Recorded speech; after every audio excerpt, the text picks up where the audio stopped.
Assalamualaikum warahmatullahi wabarakatuh. Salam sejahtera untuk kita semua. Shalom, Om Swastiastu, Namo Buddhaya, salam kebajikan.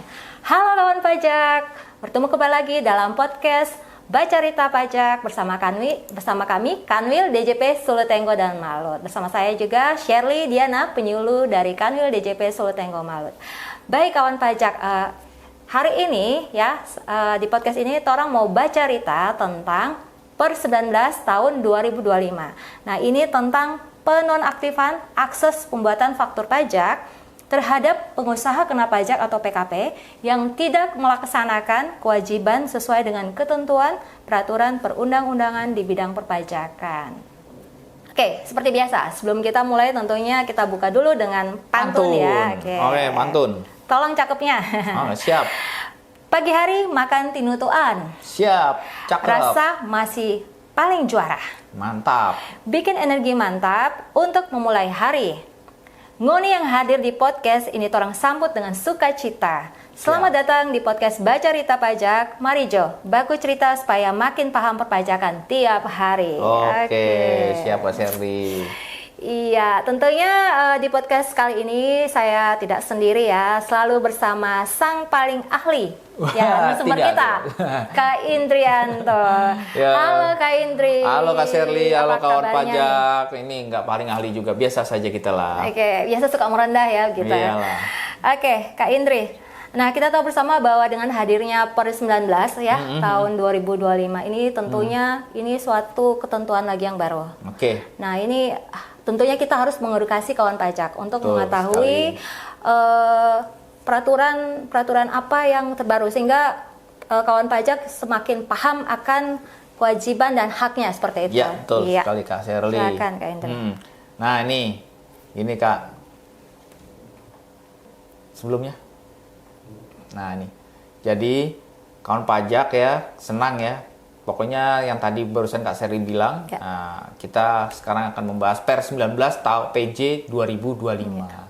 Jadi yang mengingatkan intinya sih, bahwa pengusaha kena pajak atau PKP itu harus tertib kewajiban perpajakannya, agar tetap bisa membuat faktur pajak. Tapi yang tertib tidak hanya fakturnya, Kak. Ya, betul. Seluruhnya ya. Seluruhnya. Ada PPh pasal 21, iya, PPh unifikasi, SPT tahunan, ya semua harus tertib. Harus tertib, harus patuh ya. Oke, lanjut Kak Shirley. Iya, baik Kak, langsung saja nih, kan banyak kawan pajak yang bertanya-tanya ya. Kebetulan juga beberapa saat yang lalu saya sempat menerima konsultasi dari wajib pajak ya, dari kawan pajak nih, perihal si wajib pajak ini atau kawan pajak kita ini tidak bisa membuat faktur pajak karena tiba-tiba dinonaktifkan. Apakah ini ada hubungannya dengan per 19 ini? Seperti itu Kak. Lanjut ya. Nah, ini tentu pasti ada hubungannya dengan per 19 PJ 2025. Ya. Nah, kenapa ini harus diterbitkan aturan ini? Karena untuk mendukung implementasi ya, sistem inti administrasi perpajakan atau PSIAP atau Kortex ya yang sudah berjalan saat ini. Jadi, Direktur Jenderal Pajak diberi kewenangan dalam pasal 65 ayat 1 Peraturan Menteri Keuangan nomor 81 tahun 2024. Nah, di sini menyebutkan bahwa Direktur Jenderal Pajak ya, diberikan kewenangan untuk menonaktifkan akses pembuatan faktur pajak terhadap yang pertama, pengusaha kena pajak yang terindikasi Kak Shirley, menyalahgunakan atau menggunakan tanpa hak pengukuhan pengusaha kena pajak, atau yang kedua, pengusaha kena pajak selain sebagaimana dimaksud dalam huruf A tadi, yang tidak melaksanakan kewajiban sesuai dengan ketentuan peraturan perundang-undangan di bidang perpajakan sesuai dengan kriteria yang ditetapkan oleh Direktur Jenderal Pajak. Nah, untuk kriteria yang pertama yang tadi yang huruf A yang menyalahgunakan atau menggunakan tanpa hak pengukuhan pengusaha kena pajak itu telah diatur sebelumnya dengan peraturan Dirjen Pajak nomor per 9 PJ 2025 tentang penonaktifan akses pembuatan faktur pajak dalam rangka penanganan terhadap kegiatan penerbitan dan atau penggunaan faktur pajak tidak sah. Nah, sementara yang huruf B, aturannya baru keluar, diatur dalam Per Dirjen Pajak nomor Per 19/PJ/2025 tentang penonaktifan akses pembuatan faktur pajak terhadap pengusaha kena pajak yang tidak melaksanakan kewajiban sesuai dengan ketentuan peraturan perundang-undangan di bidang perpajakan. Oke, jadi ini gitu, dasar Seri. hukumnya tadi PMK 81 pasal 65. Ayat 1. Ya, kemudian di pasal 65 ini ada bagian A gitu ya, huruf A dan huruf B. Betul. Cuma yang akan kita bahas ini yang huruf B B-nya. ya. Jadi tentang pengusaha kena pajak atau PKP selain sebagaimana yang dimaksud dalam huruf A tadi yang tidak melaksanakan kewajiban sesuai dengan ketentuan peraturan perundang-undangan di bidang perpajakan. Jadi yang digaris bawahi adalah PKP yang tidak melaksanakan kewajiban sesuai ketentuan peraturan perundang-undangan perpajakan. Oke. Jadi tujuannya ini untuk memastikan bagi kawan pajak secara khusus kawan pajak yang sudah PKP ya, yang sudah dikukuhkan sebagai pengusaha kena pajak untuk yang sebelumnya tertib ini membuat faktur pajaknya lebih tertib lagi. Seperti itu sekali, ya. Betul sekali. Oke. Nah, kalau bagian ini yang paling ditunggu-tunggu nih. Kira-kira Kak Indri, apakah Per 19 ini juga mengatur kriteria PKP yang bisa kena penonaktifan faktur pajak? Nah, karena ini sekali. sekarang ini kayaknya banyak ini case. Banyak case kawan pajak kita yang merasa kok tiba-tiba saya nggak salah apa-apa, tiba-tiba sudah nggak bisa buat faktur. Merasa tidak salah ya? Iya, tidak salah. Merasa tidak salah, tiba-tiba tidak bisa buat faktur. Iya, tiba-tiba. Nah, ini mungkin bisa jelaskan Kak Indri. Nah, gini, di pasal 2 Per 19/PJ 2025 kriteria pengusaha kena pajak atau PKP yang akses fakturnya dinonaktifkan itu ada 6 kondisi. Nah, 6 kondisi ini bisa diklasterkan jadi 3 klaster. Klaster pemotongan pemungutan, klaster pelaporan, lalu klaster pembayaran.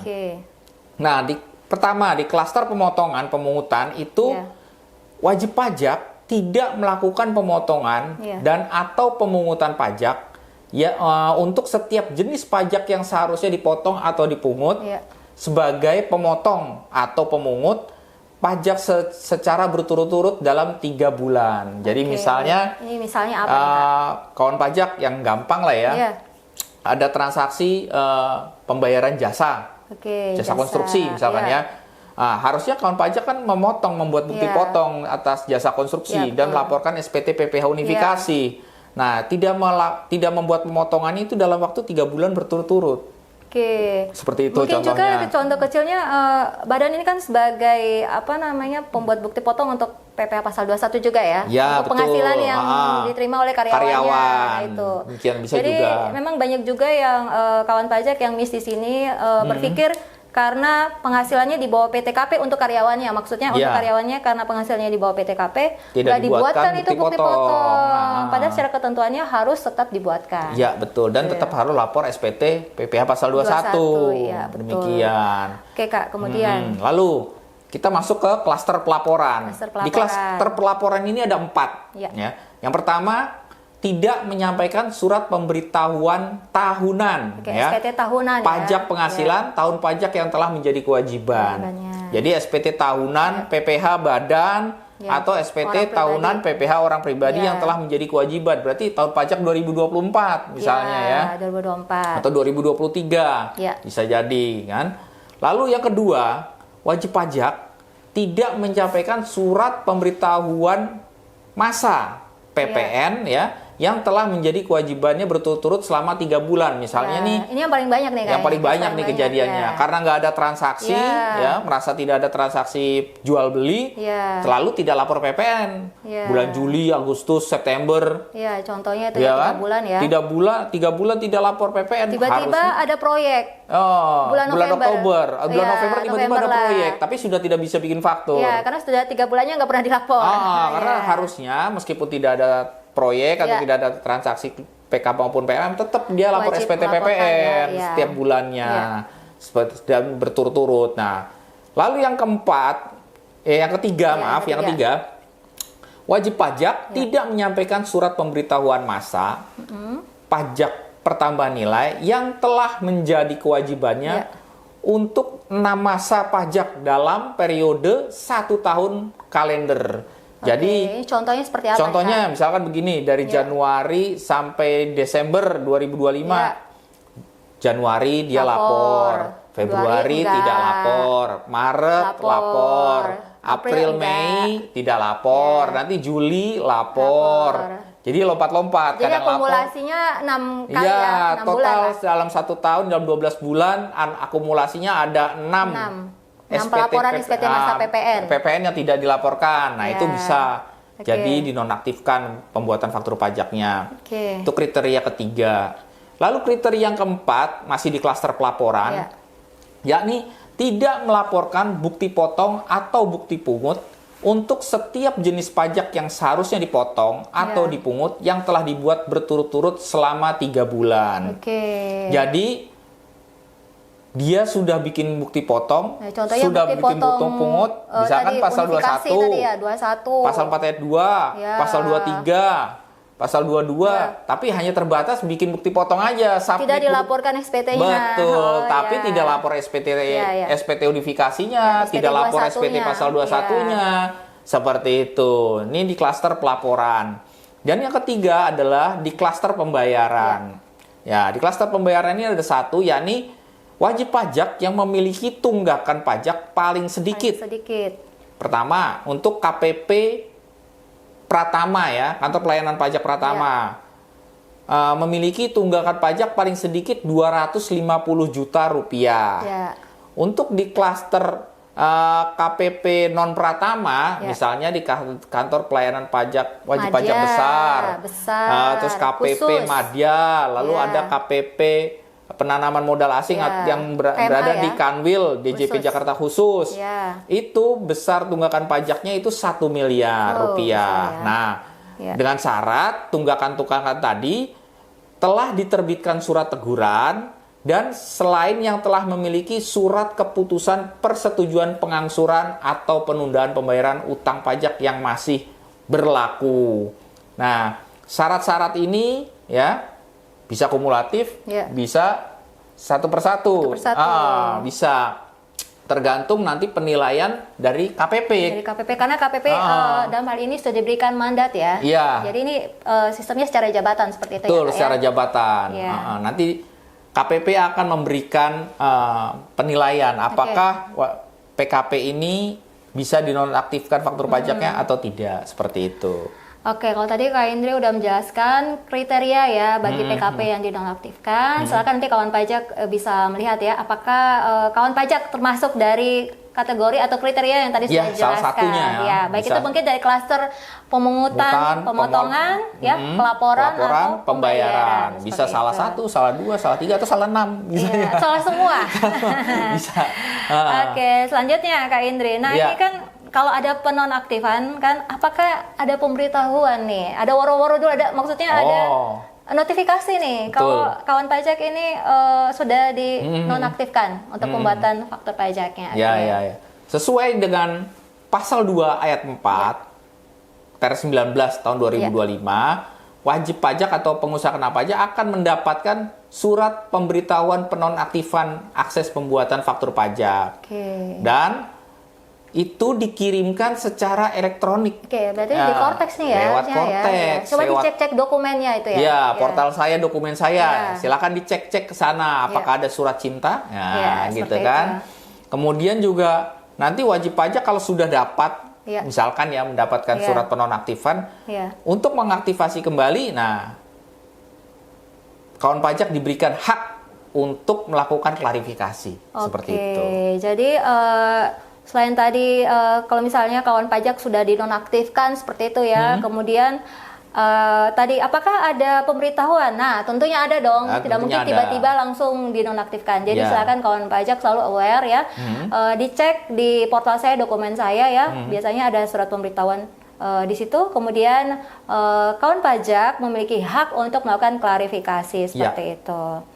Oke, nah sekarang setelah kawan pajak ini dinonaktifkan, contohnya ya, karena tadi memenuhi salah satu kriteria tadi, Ya. tidak lapor SPT masa PPN-nya selama 3 bulan.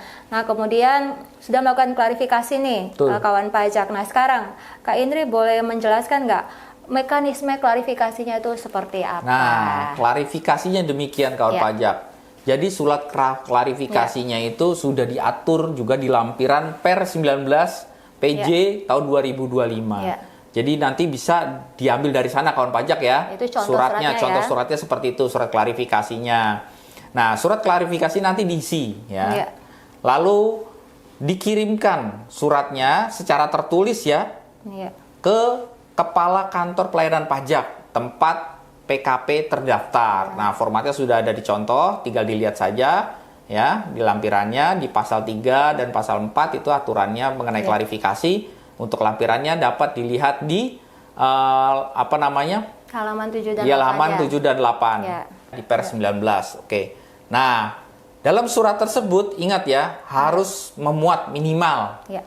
ada nomor dan tanggal surat. Ya. Kemudian tujuan surat kepada Kepala Kantor Pelayanan Pajak atau Kepala KPP. Ya. Harus ada identitas pengusaha kena pajaknya, identitas PKP. Ya. Ya, lalu ada penjelasan alasan klarifikasinya apa. Ya. Ya, alasan karena dia tadi misalkan tidak lapor SPT pasal 21, Ya. apa tidak lapor PPh unifikasi. Ya. Ya, tergantung ya sesuai dengan tadi di antara salah satu kriterianya, alasannya apa gitu. Kenapa sampai tidak menyampaikan surat seperti demikian. Lalu daftar dokumen pendukung. Ya. Nah, dokumen pendukungnya itu dilampirkan kawan pajak ya. Ya, apa saja misalkan yang harus dilampirkan? Bukti potong atau pungut. Misalkan ternyata kawan pajak tadi kan tidak membuat bukti potong atau pungut, ya, maka dia harus dilampirkan tuh bukti potong pungutnya 3 bulan berikutnya. Bukti potongnya. Ya, sudah ada bukti potongnya. Lalu bukti penyampaian SPT setelah bikin bukti potong, SPT-nya disampaikan ya.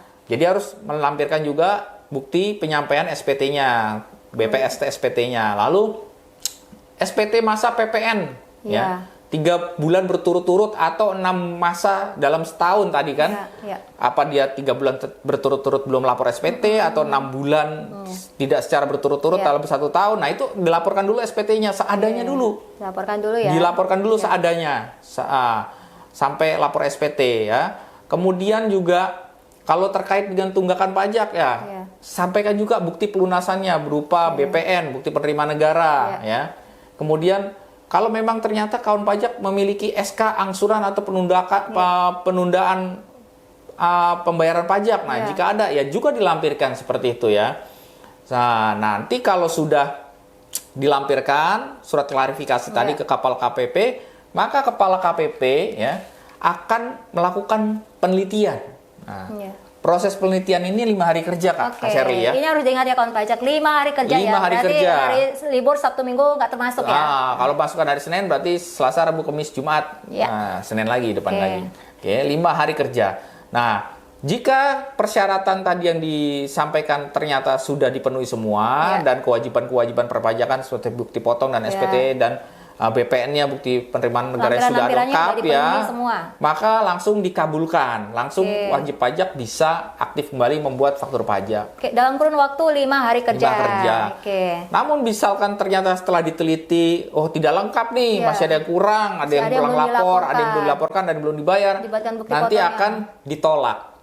Nah, ditolak nanti berarti akses pembuatan faktur tetap dinonaktifkan. Nah, apabila ternyata KPP lupa nih. Bukan lupa. KPP lupa. Oh ya, KPP nggak lupa. Nggak lupa KPP. Dia karena saking banyaknya kerjaan. Ya, mungkin banyaknya PAP ya. Ini AR kalau nggak salah. Oh iya, AR. AR sedang hektik dengan penerimaan di akhir tahun misalkan ya.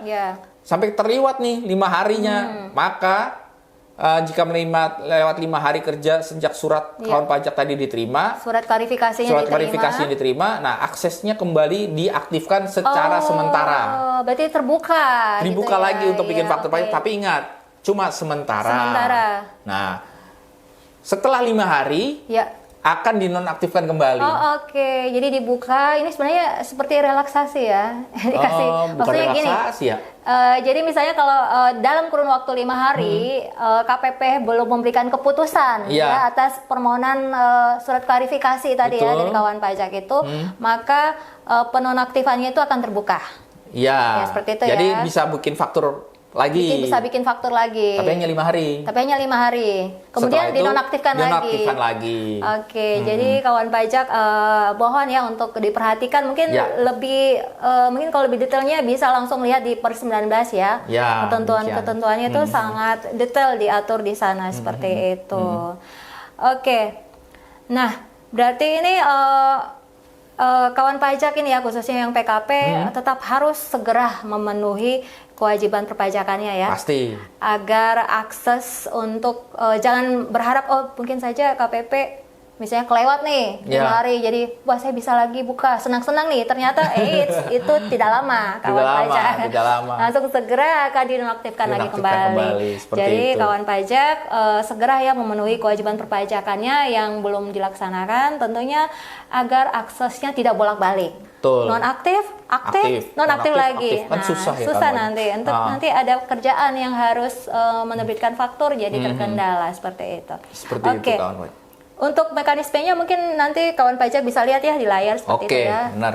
Mekanismenya mau urutan kerja bisa kita tampilkan. Contoh suratnya mungkin Kak ya? Suratnya. Contoh suratnya. Nah, ini. Contoh suratnya. Jadi satu set ya, klarifikasi atas penonaktifan akses pembuatan faktur pajak karena tidak melaksanakan kewajiban sesuai dengan ketentuan peraturan perundang-undangan di bidang perpajakan terhadap. Nah, ini wajib pajaknya siapa?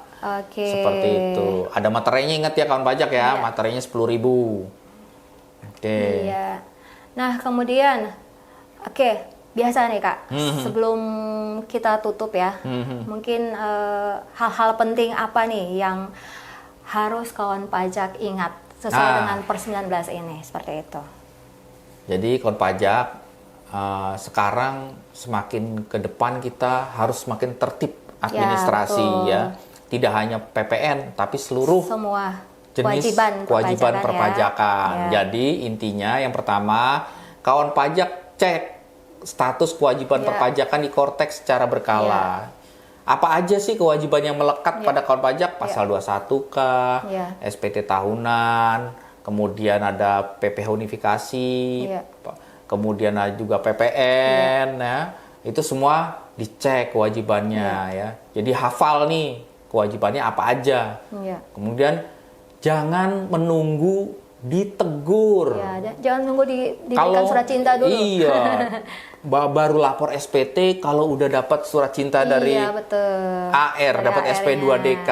Tidak perlu. Begitu kawan pajak tahu bahwa setiap bulan saya harus lapor SPT masa, PPh unifikasi atau pasal 21, langsung lapor, sampaikan.